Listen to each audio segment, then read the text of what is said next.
তো বন্ধুরা আবারও এসে পড়েছি দশাশ্বমেধ ঘাটে। আর এখানে দেখুন সবাই আস্তে আস্তে তৈরি হচ্ছে।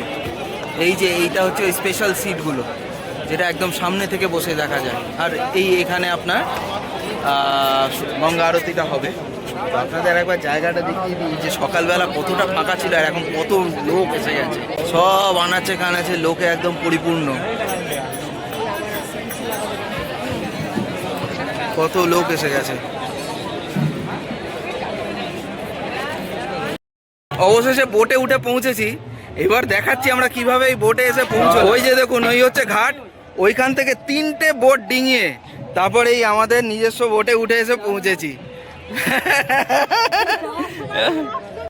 ব্যাস বন্ধুরা ছেড়ে দিয়েছে, একদম লাভলি। নমস্কার বন্ধুরা, আরবেন্স ট্রাভেলগের বেনারস অযোধ্যা ট্রিপের চতুর্থ পর্বে আপনাদের স্বাগত। গত 3টি পর্বে আপনাদের দেখিয়েছি দুন এক্সপ্রেসের যাত্রার অভিজ্ঞতা ও কাশী বিশ্বনাথ মন্দির ভ্রমণ। জানিয়েছিলাম কাশী বিশ্বনাথ মন্দিরে পুজো দেবার সমস্ত নিয়ম কানুন। আর আজকে আমরা এখন মা গঙ্গার বুকে নৌকা বিহারে বেরিয়েছি। বন্ধুরা, আমাদের এই ভ্রমণে মোট 64টি ঘাট ঘোরানোর কথা। মানে দশাশ্বমেধ ঘাট থেকে প্রথমে 80 ঘাট অবধি ও তারপর 80 ঘাট থেকে মণিকর্ণিকা ঘাট ঘুরিয়ে আবার দশাশ্বমেধ ঘাটে ফিরিয়ে আনা। খরচ পড়লো পুরো বোট 3200 টাকা, ইনক্লুডিং বোটে বসে সন্ধ্যা আরতি দেখা। তবে সত্যি কথা বলতে এই পুরো ব্যাপারটা খানিকটা টুপি পড়ানো। 64 ঘাটের নামগুলো এরা বলে না, মেন ঘাটগুলির নাম লেখা ছিল। সেইগুলো পড়েই বুঝতে পারলাম যে আমরা দেখেছি রাজা হরিশ্চন্দ্র ঘাট, জৈন ঘাট, পঞ্চকোট ঘাট, 80 ঘাট ও মণিকর্ণিকা ঘাট।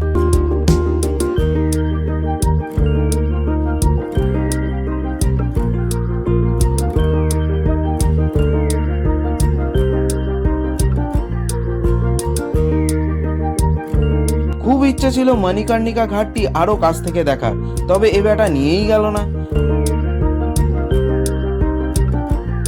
তবে যেটুকু দেখলাম হালকা মনে পড়ে গেল ইউফোরিয়ার পলাশ সেনের গাওয়া ধুম পিচাক ধুম গানটি। বোটে মোট 3টি ট্রিপ হয়, যেখানে আপনাদের 32, 64 ও 84 ঘাট ঘোরানো হবে। আলাদা আলাদা তার রেট। বোটে ওঠার আগে ভালো করে দরদাম করে নেবেন, কারণ এখানে কোনো স্ট্যান্ডার্ড রেট নেই।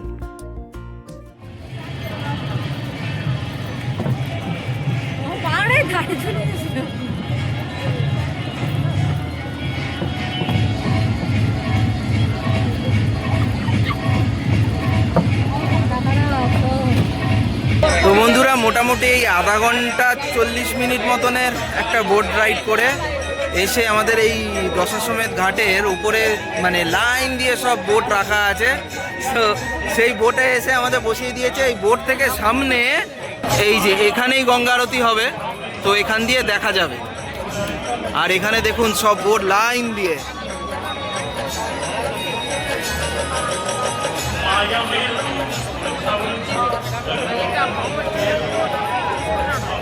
কত লোক, বাপরে।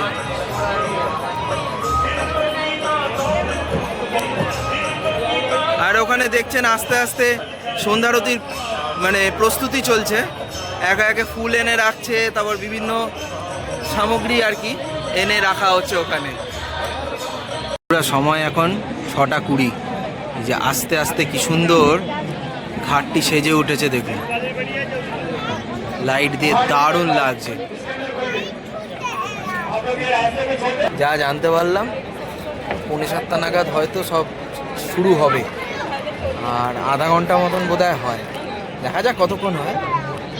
এনিওয়েজ মানে মনে হচ্ছে গোটা বেনারস এখানে চলে এসেছে, এত ভিড় হয়েছে।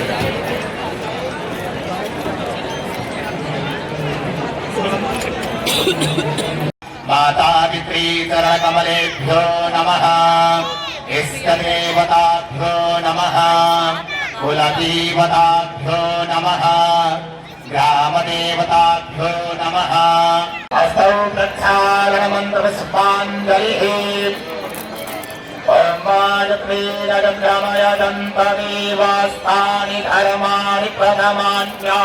गोविन्द बोलो हरि गोपाल बोलो, गोविन्द बोलो हरि गोपाल बोलो। আরতির শুরুতে কিছুক্ষণ মন্ত্রোচ্চারণের পর শুরু হলো এই শঙ্খ বাজানো।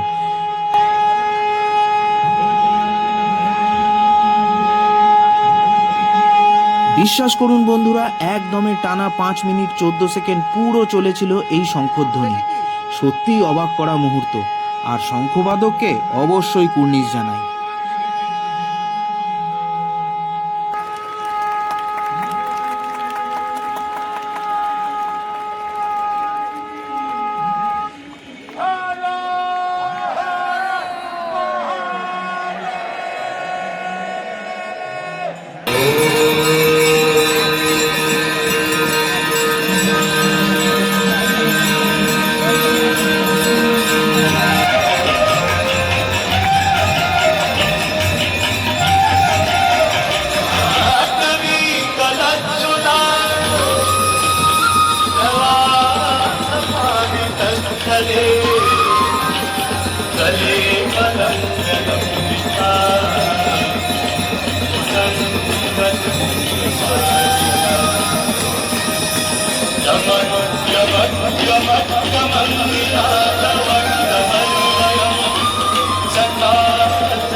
বন্ধুরা, আরতি তো দেখা শেষ হলো। এই অভিজ্ঞতা ভোলার নয়।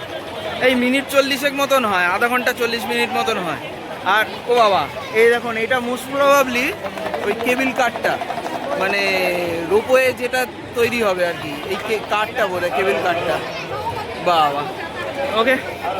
সো এখন দেখি কিছু হালকা ফুলকা কেনাকাটা আছে, আর যদি চাট খাওয়া যায় অন দ্য ওয়ে তাহলে ভালো, নইলে সোজা হোটেল ঢুকছি। আজ অনেক কিছু ঘোরা হলো, মন পুরো শান্তি। সকালবেলায় হেভি একটা বিশ্বনাথ দর্শন হেভি হয়েছে, আর সেরকমই হয়েছে আজ বোটিং প্লাস আরতি দর্শন, সব কিছু সুপারহিট। তো এমনিতে মন খুব খুশি এখনো অবধি। এটা কি মারছো? ও, এই সেই ঠান্ডাই। আচ্ছা, খেতে ভালো লাগছে, উপরে মালাইটা মুখে পড়লে খুব ভালো লাগছে। অতঃপর বন্ধুরা, ইতি টানলাম আজকের একটি ঘটনাবহুল দিনের, যা শুরু হয়েছিল কাশী বিশ্বনাথ মন্দির দর্শন দিয়ে ও শেষ হলো নৌকা বিহার ও গঙ্গা আরতি দিয়ে। তবে আরও আছে, তাই সঙ্গে থাকুন, কারণ পরের পর্বে আপনাদের নিয়ে যাব পবিত্র প্রয়াগরাজ ভ্রমণে।